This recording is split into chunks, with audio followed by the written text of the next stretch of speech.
It's not.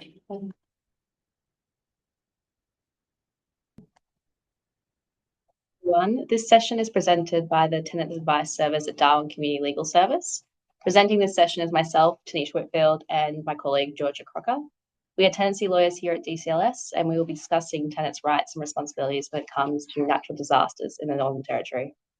Please note that this presentation is general in nature and is not a substitute for legal advice.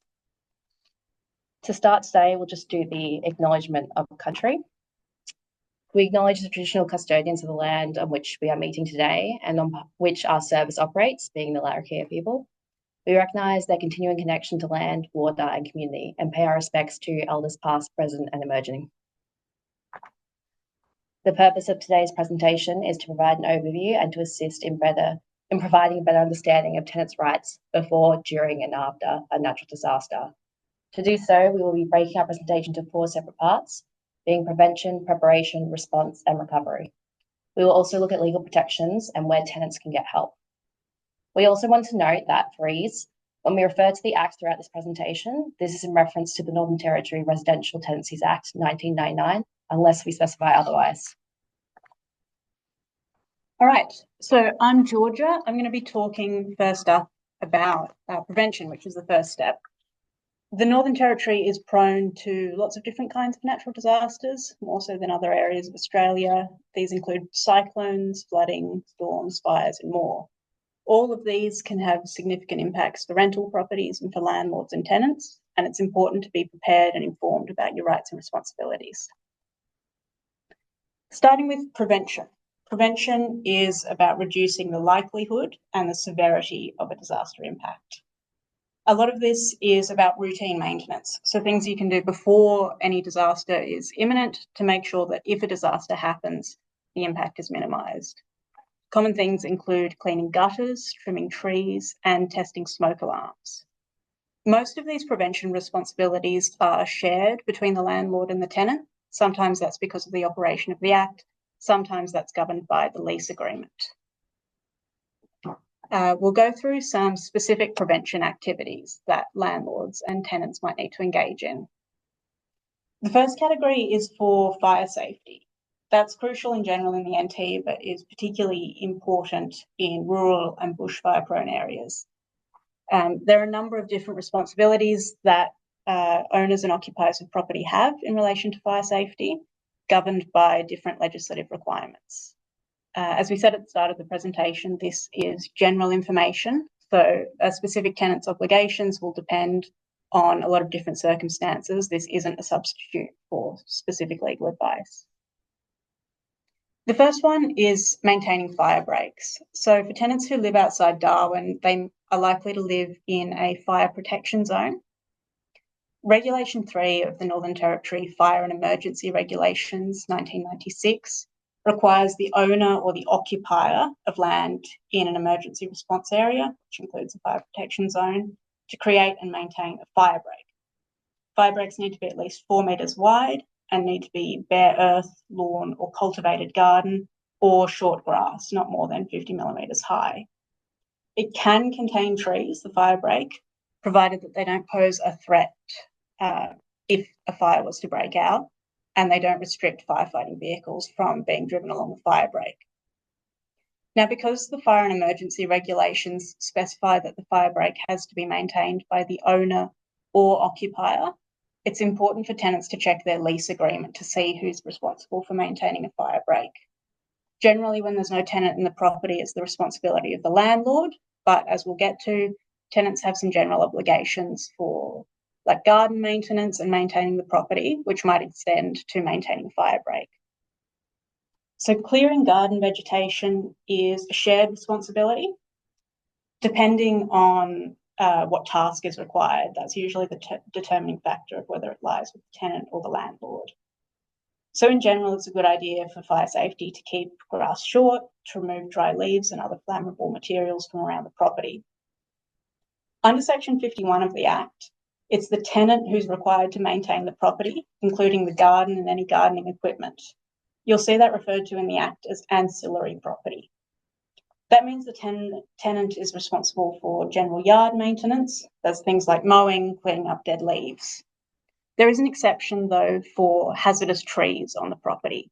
Hazardous trees are the responsibility of the landlord. The tenant shouldn't be undertaking works to remove them or to make them safe. They should be reporting any issues with trees to the landlord, who then needs to deal with them in accordance with Section 57 of the Act.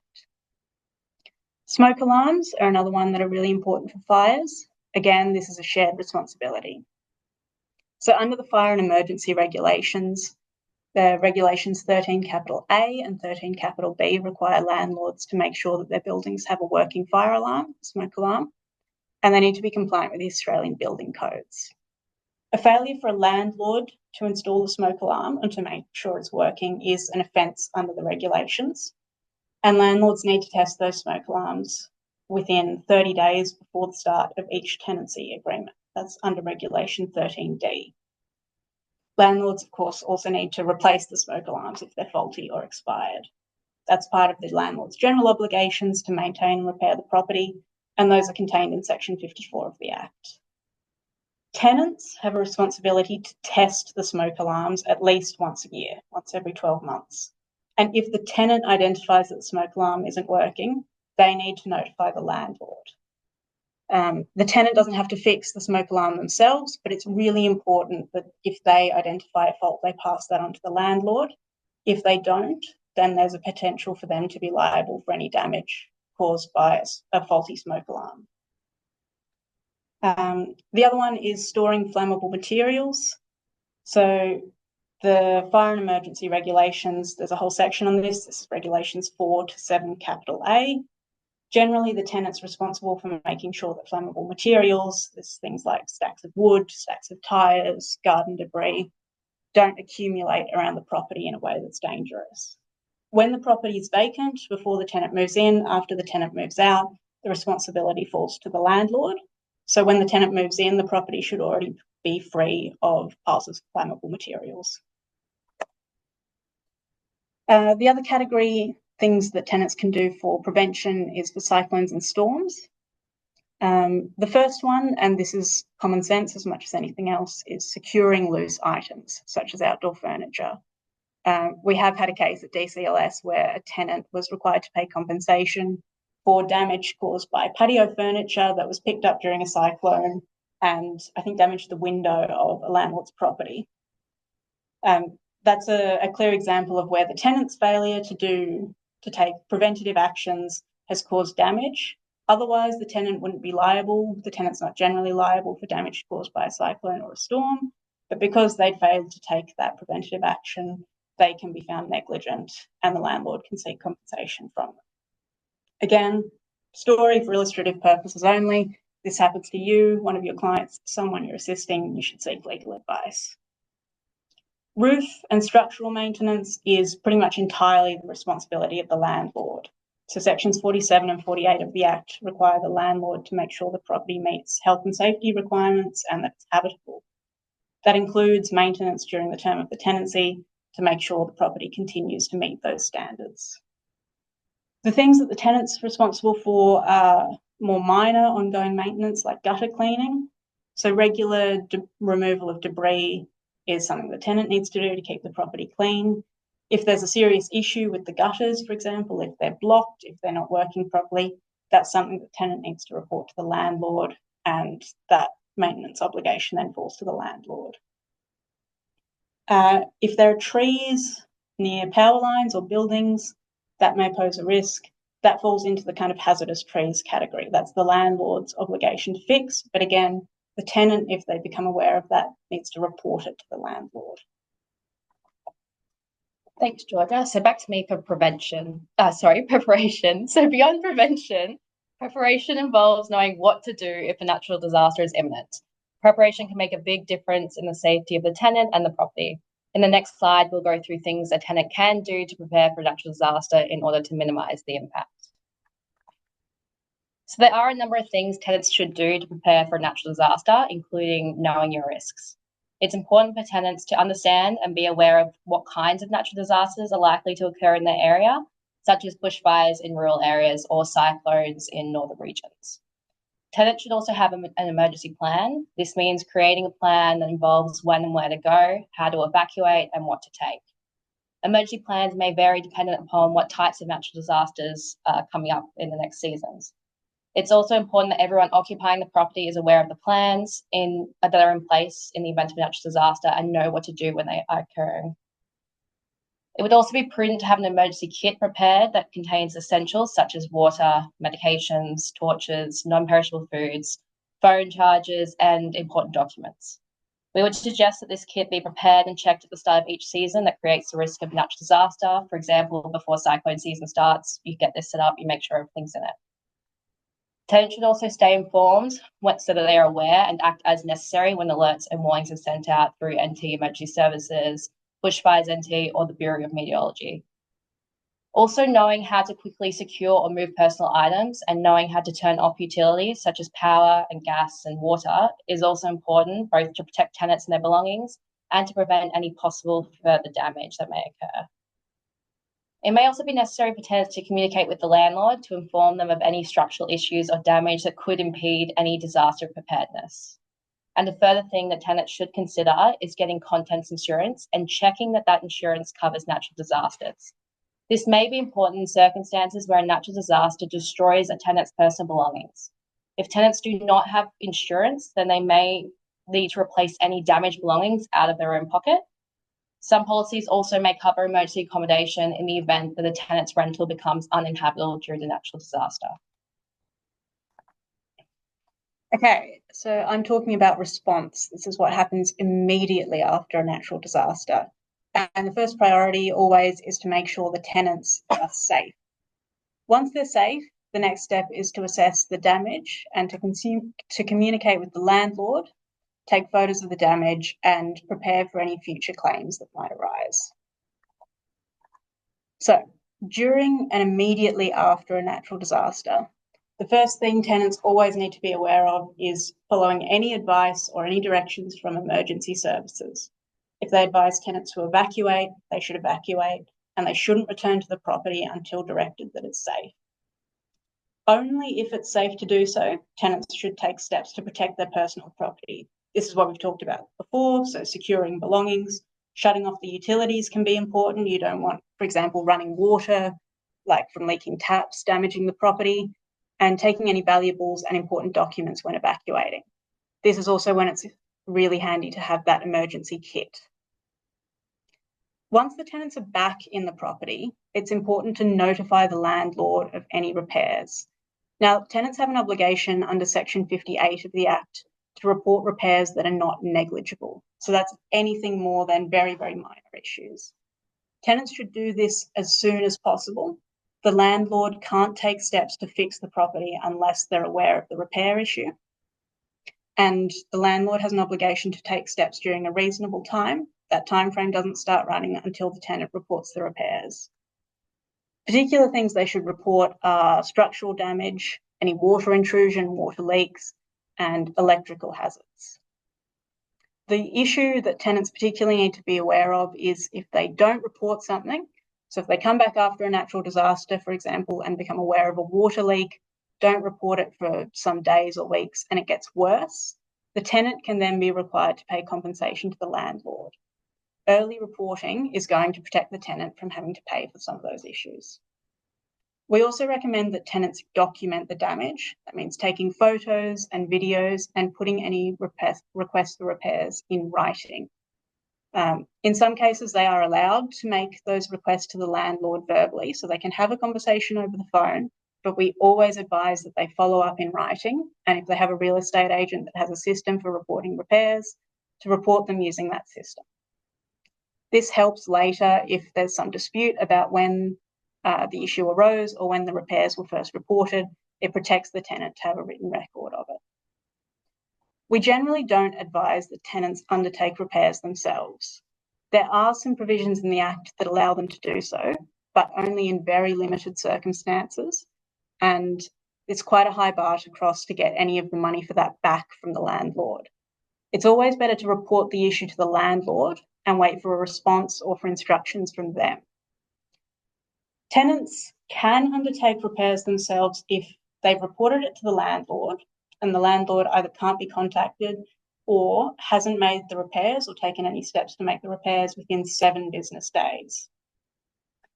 Business days are weekdays, not counting the day that the tenant made the report.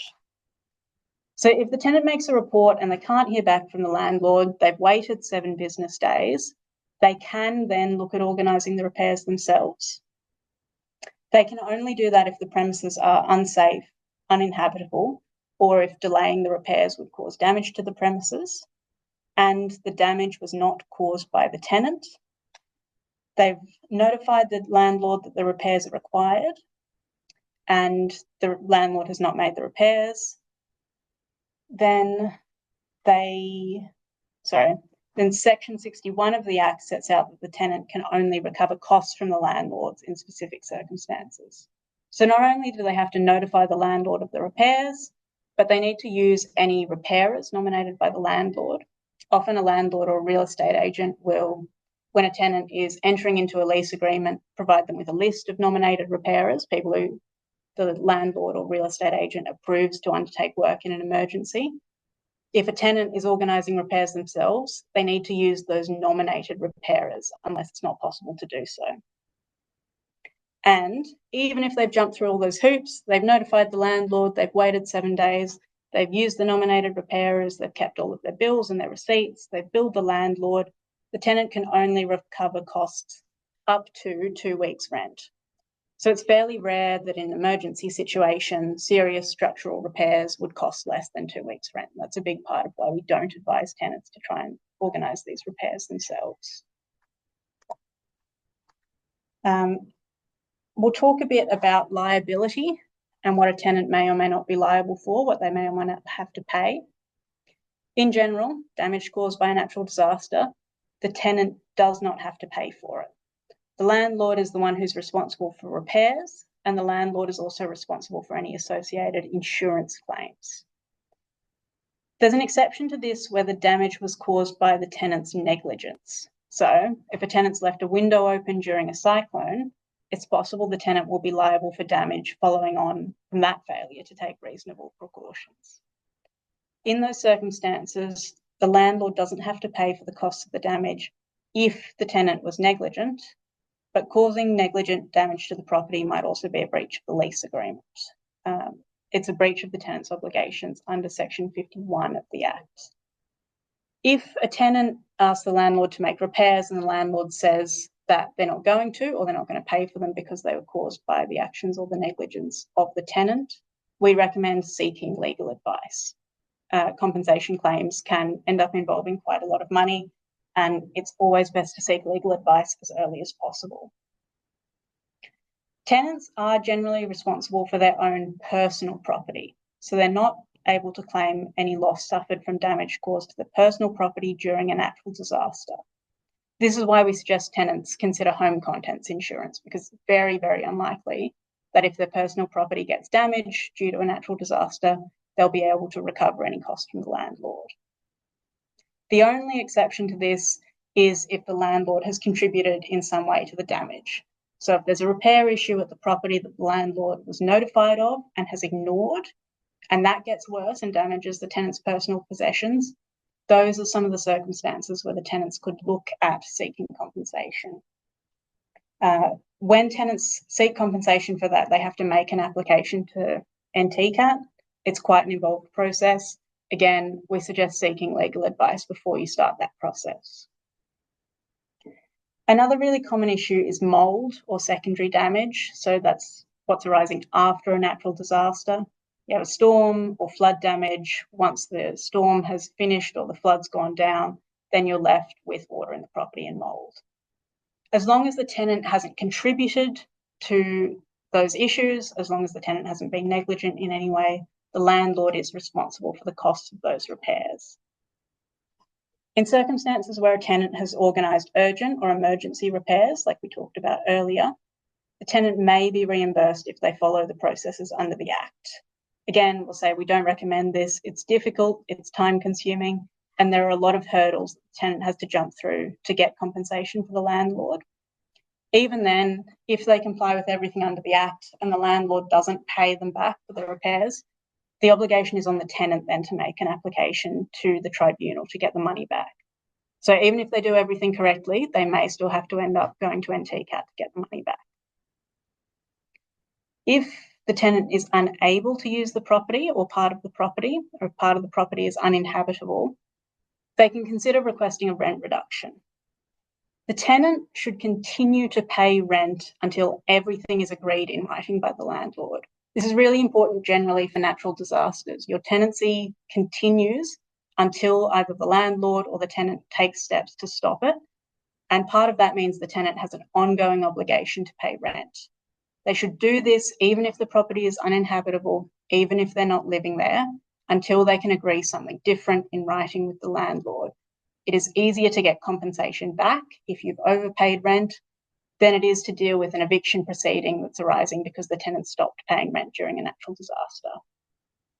It's Section 46 of the Act that allows tenants and landlords to agree for reductions in rent. A tenant who continues to pay full rent during a disaster and then asks their landlord for a rent reduction may be able to seek compensation under Section 122 of the Act from the landlord. And they can also apply to the tribunal for a declaration that any rent is excessive if they're not able to reach an agreement with the landlord. But if the tenant stops paying rent or stops paying full rent for more than 14 days, the landlord can then commence proceedings to evict them. This starts by them giving the tenant a notice, and the tenant will be given at least 7 days to pay up their rental arrears. But if they don't pay up within those 7 days, the landlord can apply to the tribunal to evict them. Now, both landlords and tenants can apply to the tribunal for compensation for financial loss that occurs following a breach of a tenancy agreement. Section 122 of the Act allows both of them to do so. So, a landlord who breaches their obligation to maintain property by, say, allowing a hole to form in the roof might have to compensate a tenant for resulting water damage to the tenant's property. The tenant can then make an application to the tribunal for that compensation. On the other hand, if the tenant doesn't report a hole in the roof and they allow it to get worse, the landlord might apply to the tribunal for compensation, and the tenant might be liable to compensate the landlord for the resulting structural damage to the property, because that could have been avoided if the tenant had reported the issue sooner. On to recovery.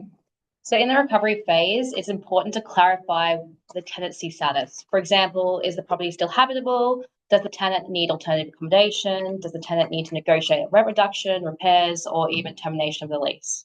These are all things that need to be considered once the immediate threat posed by the natural disaster has passed, and which we will discuss further in the next slides. So recovery. What tenants should do during recovery from a natural disaster. There are a number of things that tenants may need to do following a natural disaster, such as cleaning and securing what's safe. Once a tenant has been given the all clear by council and or emergency services to access the property, they can do so and begin cleaning up debris and securing their personal belongings. But they should only do so if it's safe. It's a point we've reiterated continually throughout this presentation. Just do these actions if it's safe to do so. And they shouldn't undertake any structural repairs. If there is any damage to structures that had not been previously identified to the landlord, or any additional or emergency issues such as molds, leaks, or electrical faults, tenants should continue to report these issues to the landlord.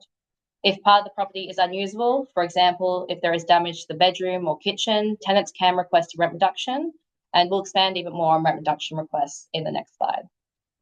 If the property is entirely uninhabitable or inaccessible, tenants can seek assistance by contacting local support services or the NT government or financial help or emergency accommodation. Or if they've got their contents insurance and that covers emergency accommodation, they can contact their insurance company. We'll also provide a list of other resources for tenants at the end of this presentation. If a tenant has requested a reimbursement for an emergency repair that they arranged and paid for out of pocket and they have not yet been reimbursed, they can follow up on this request and, if necessary, apply to NTCAT under Section 61, Subsection 4 of the Act to seek an order for the landlord to pay the cost of the repairs. Again, following on from George's point, we don't usually recommend tenants pay for urgent requests, so hopefully this process isn't needed. If the property is uninhabitable, unsafe, or has not been available as it has been flooded for more than 3 days, tenants may also request to end the lease by either issuing a 2-day termination notice or by mutual termination with the landlord. We'll also expand on this more in the next slide. So the Act provides rights and responsibilities for both landlords and tenants. Here we address some scenarios where different obligations and protections may arise following a natural disaster. So where a landlord may require access for repairs, the tenant must allow reasonable access to the landlord or a tradesperson to carry out repairs, but only if proper notice is given. To access the property for repairs, the landlord must give the tenant 24 hours verbal or written notice and must only enter between 7 a.m. and 9 p.m. This is in accordance with Section 71 of the Act. If there is, however, an emergency, the landlord, in accordance with Section 72 of the Act, can enter at any time and with no notice. What constitutes as an emergency is not defined in the Act, but can be generally understood as referring to situations that pose an immediate threat to life, health, safety, or risk of significant damage to the property, or require an urgent repair to essential services, for example, a burst water pipe, a gas leak, or flooding inside the premises. If a tenant believes that the entry with no notice by the landlord for an emergency was not justified, they could consider applying to NTCAT under Section 122 of the Act for a breach of their right to quiet enjoyment, but would recommend seeking legal advice before taking this step. Regarding rent reductions, a tenant can request a rent reduction in circumstances where the property is partially or wholly unusable. This means that the tenant can calculate the amount of the rent reduction based on a percentage of the property that is uninhabitable. For example, they could request a rent reduction of 100% if they can't use the property at all for a certain period, maybe only 20% if a couple of rooms are not usable. It really varies depending on the circumstances. So if a landlord does refuse the rent reduction or offers a reduction in an amount that is not agreeable by the tenant could apply to NTCAT under Section 42 of the Act for a declaration that the rent is excessive and have NTCAT determine the new rent amount. Depending on the circumstances, the tenant may also potentially claim compensation for periods where they have already paid rent for partially or wholly uninhabitable property, so they can get some of that money back in compensation. Another scenario that may arise is that the lease may be terminated. This can be done either by the tenant or the landlord, and it can be done by mutual termination. So the landlord and the tenant can both agree on a mutual termination of tenancy. This is probably the easiest way to go in these circumstances. So it's worth having a discussion between the landlord and the tenant to see what resolution can be determined. If, however, a mutual termination cannot be achieved, then the tenant may terminate the tenancy by providing 2 days' notice in writing to the landlord in accordance with Section 92 of the Act.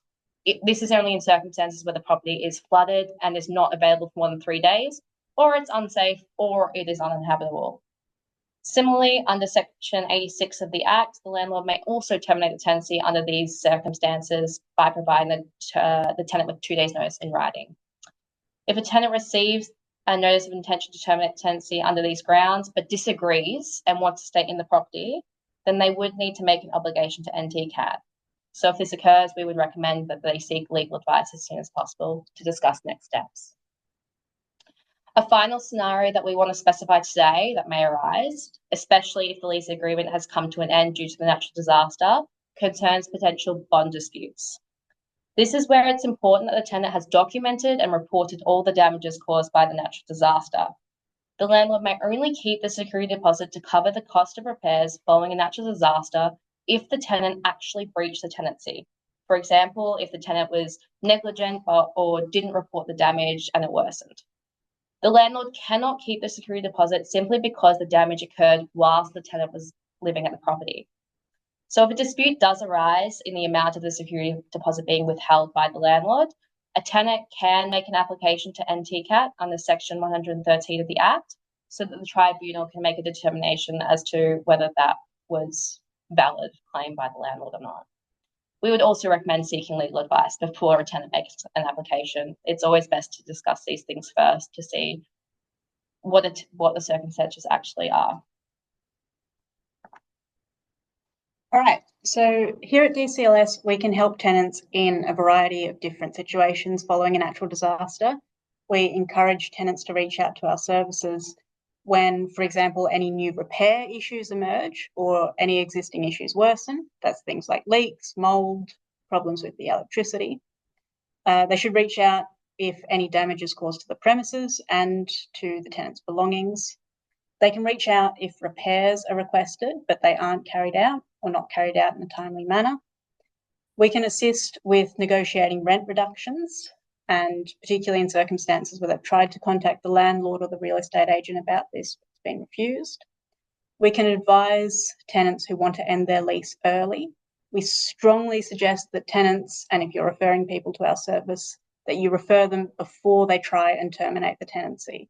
As Tanisha said, there are a few options about ways that a tenancy can be terminated following a natural disaster. They have different financial implications for the tenant, depending on which process the tenant follows. So if they reach out early, we can advise them about which one is most appropriate and potentially save them some money. Tenants should also reach out as soon as possible if they're being asked to vacate the property or the landlord wants to end the lease because the property is uninhabitable. It's a particularly difficult, particularly stressful time for tenants, and we can see these people as soon as possible to provide legal assistance. I think it's also important to note that sometimes tenants don't reach out because they think that their lease agreement or information they've gotten from a real estate agent is sort of the end of their claim. They might be told, for example, they have a clause in their lease agreement that says the tenant is responsible for mould. They might be charged fees for fixing a mould issue following a natural disaster, and they think, well, that's in the lease agreement. There's nothing we can do about that. The Act trumps the lease agreement. If a tenant is being asked to pay for damage that they don't think is their fault, they should seek legal advice before paying any money to the landlord. We can assist them to interpret the lease agreement in light of the Act and clarify what their obligations actually are. Now, we're a legal service. People who are in these situations, tenants in these situations following a natural disaster, are probably going to need other help as well. So that's alternative accommodation, emergency relief, which is money, food vouchers. And while we can't provide these, we can refer clients on to other support services that can. We also have some fact sheets and template letters on our website. If people don't want to reach out to book an appointment, these can be a good place to start. Our fact sheets cover a range of things. They include issues with repairs. We have one on natural disasters.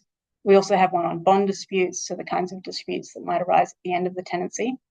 And we have template letters. These are templates that tenants can download and fill out to help them communicate with their landlord or their real estate agent. One that might be particularly useful following a natural disaster is the request for rent reduction or the request for repairs.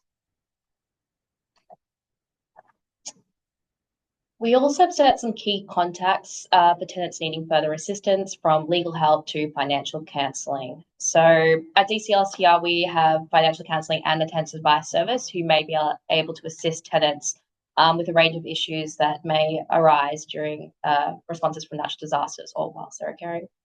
External from DCLS, there is also the NAJA, so North Australian Aboriginal Justice Agency, Northern Territory Legal Aid Commission, community legal centres, consumer affairs, or the National Debt Helpline. We encourage tenants to reach out sooner rather than later if they're in situations of difficulty. You can always feel free to reach out to us, and if we're not the right service for you, we can point you in the right direction. That's all for our presentation today. We do encourage you to reach out and contact us if you have any further questions. Thank you.